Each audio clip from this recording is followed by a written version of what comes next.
Thank you, Mr. Chairman. Director Hartig, what do you believe is the core purpose of the National Museum of History, of American History? Thank you, sir, and good morning.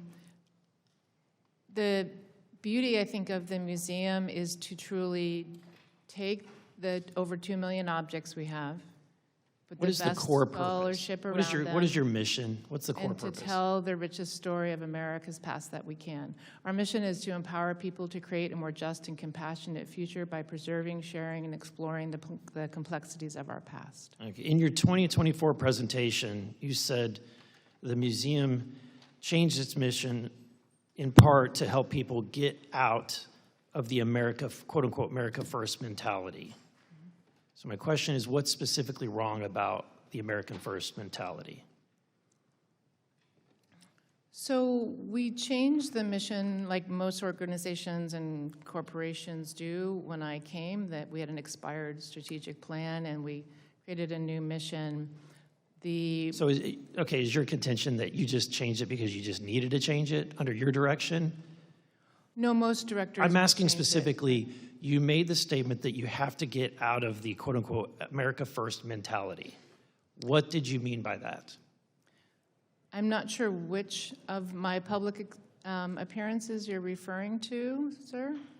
Director Hartig, let me ask you, are you America First? I'm a very proud American. That's great to hear.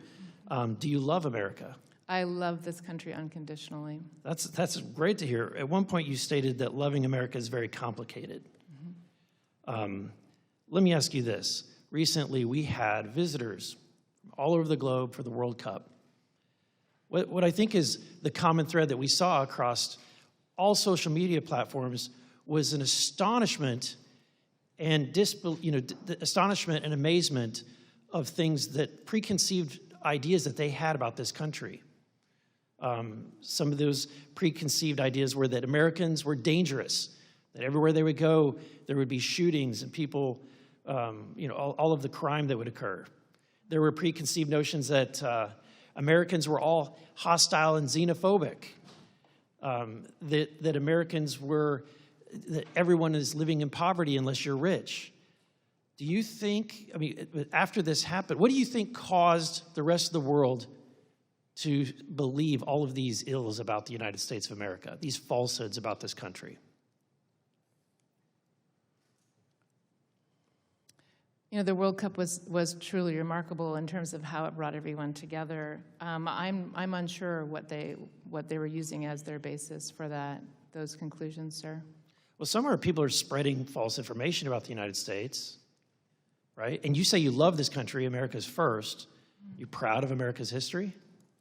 Absolutely, warts and all. Okay, so wouldn't it be nice if the rest of the world saw the history of the United States as being the country that led the world through economic prosperity, particularly after World War II with the Marshall Plan, led multiple nations out of prosperity? Absolutely, sir. And in our Mars Hall of American Enterprise, which tells the amazing story of American business, they'd see just that. Wouldn't it be great if the rest of the world saw us as what we truly are, is the one country that led the world and inspired them to eliminate slavery, to eliminate all of the genocides that happen? Absolutely, and I think when they come through the museum, overwhelmingly, wherever they're from Nashville, Tennessee to Nome, Alaska, they come out and they say they come out more inspired. So what was the origin of that? What was the origin of what created all of these great things that inspired the rest of the world, that lifted people out of poverty, that ended genocides, or at least inspired the world to end their genocides? What was the original precipice of that? What was the original beginning?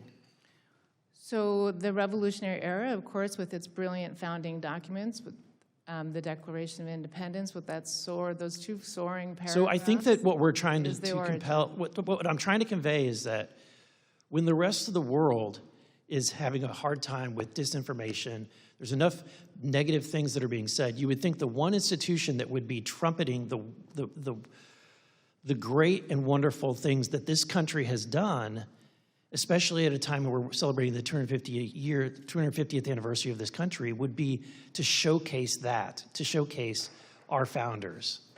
And then with that, I yield back. Yeah, thank you, sir, and absolutely, I Thank you. agree.